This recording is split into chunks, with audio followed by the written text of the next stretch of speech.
daman kawadwadanan guys, oh, pangaldaw tayo. Hintay pa harvest di bangir, yan tinulak na native mud, nga utong, native sitaw.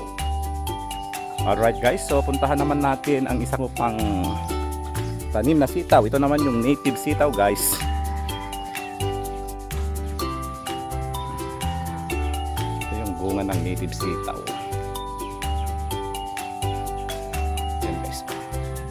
Meron ding mangilan-ilan na bunga ng aking native na sitaw. Yan guys.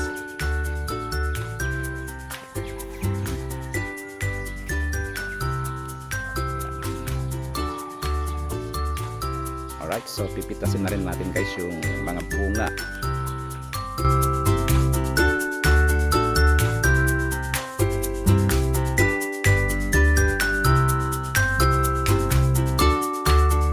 Thanks for watching guys.